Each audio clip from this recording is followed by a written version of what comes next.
Hello and welcome to this Game Pit Stop for Carthago Merchants and Guilds, a game designed by Bernd Eisenstein and Ralph Beinert and published by Iron Games, Games Up and Capstone Games. In Carthago Merchants and Guilds, each player is going to be a merchant in Carthage, and over 3 decades of 5 rounds each, they're going to be attempting to score the most points by trading with ships in the harbour, possibly conquering ships and trying to get some presence in the guild and achieving achievements. How are we going to do that? The whole game is card driven. Each player has got 7 action cards in a deck and they're going to play at least one of them on a turn. There are 5 different actions you can take. The first one is to go to the harbour. You play this card on the left hand side of your board and you say this is the harbour action, and you simply take one of your presence discs and you choose an open spot on the harbour and you claim it. In order to do that, you must also move on the action space. Now when there's no one else there, it makes a difference. If there are no guilds there, that's fine. It just costs you 1 card and you move on. The other players take their turns, it comes back to you. Second action you might take, we'll come over here, is to go to the war harbour and again place one of your influence discs in there saying you're able to take that action later on. Again, nothing in there, we're all good. Now why are we placing in there? That will be because we're going to come and make a deal here. Now when we come across, if there are any other players' action discs in here, you must pay extra cards of the same type. Now you get these basic action cards to do that, but you also get trade cards, which we'll discuss. So if I play a second card off that action, you can see they're the same. I'm allowed to come here even though blue is occupying that space. And obviously these discs will be flying around as other players take actions. So going here to make a trade, I've got 2 different trades I can possibly make. In this case, I've claimed the right to trade with this ship here, and this ship wants glass. So I look into my hand and see if I've got any glass, and indeed I have. Well planned me. I'm going to hand that glass trade card in, throw it away. This now is going to earn me more trade cards up to a value of 8. So I simply flick over from the top of the deck 2, 6, and when I get to at least 8, in this case I've got 9, I get to claim all those cards, take them into my hand, and those are going to help me out later. The 2 other things ships are going to do for you. They all give you different one-off bonuses you can take on your turn as well as your action. In this case, I can use any card as an action card.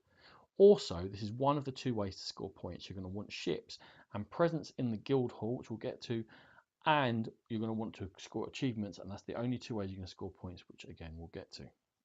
That ship is now mine. This disc comes back to me. The other thing I can do is I can go out raiding on my warships. Now, this action means you're going to draw a ship from the top off the deck. You're going to look at it and you're going to check your own strength here. Now my strength is 1 and the strength of this ship is 6, meaning I did not, unfortunately, conquer this ship. I don't get to keep it. However, in compensation, I do get to take 1 random trade card, and that might help me out later.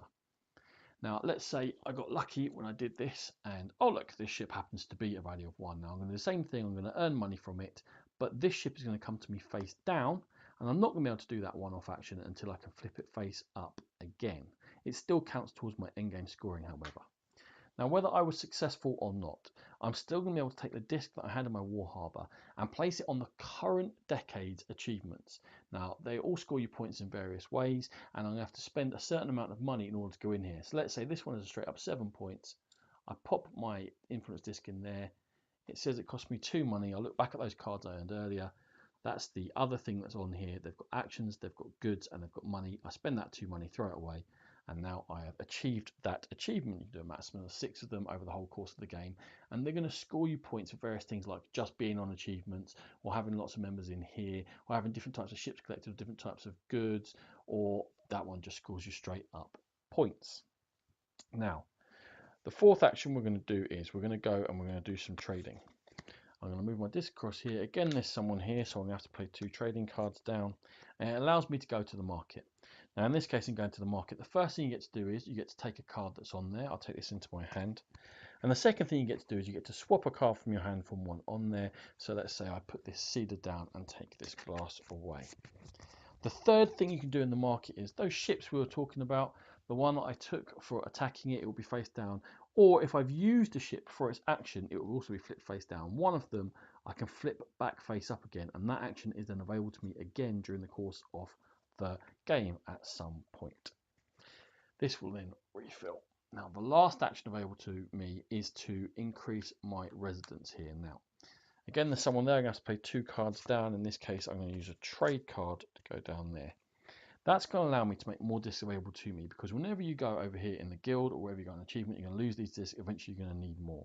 But where you go makes a difference. If you go in the left-hand column, you're going to have to pay 3 bits of dye, or 3 and 4/8, or 3 bits of glass. What they do is they give you virtual guild members as if they're in here, which will affect endgame scoring. And also, whenever you empty a column, you also get a virtual game guild member, and you can get those discs and use them in the course of the game. To come here, this increases my strength. When we attack those ships, I only had a strength of 1, and I happen to get lucky on the second one. If I get rid of those, my strength goes up, and it doesn't add. It just means that if I got rid of both of them, my strength is 5 on attack. And down here, it costs 2 bits of jewelry. These are simply extra influence discs for you to use, again, all over the board, and it's easier to clear out to get that extra virtual guild member. Now, those are the 5 actions. You'll notice that there are these guild halls on the board, and they're always going to be in 2 of the 5 actions. When you go there, you can take an extra thing to do. Now, the first thing you do is go back on these achievements, pay the money, and go in. And let's say I went in there. That's going to give me points. It's going to cost me 2 money that I got at least from earlier in the game, and that's going to score me points for the ships I've collected. Or I could go into the guild. Now, the guild's got various amounts of money you have to pay to go in there. It's going to increase. There's always a space over here that costs 12 you can go into. Now, if I pay at least 7 into this guild, then I'm going to be able to go in here, and that's going to help me out in the endgame scoring. So I'm talking about endgame scoring all the way through. There's my 7 money. How does it work? Well, your achievement score, as I said, for in this case, it will be 2 points for every disc I've got on achievements. In this case, it will be 4 points for every disc I've got in this area in the guild hall. I've paid 12 for. This gives me bonuses for having the same ship or different ships. So they're going to score as half of it. The second half of your scoring is the number of ships you've been able to successfully trade with, face up or face down, multiplied by the number of members you've got in the guild.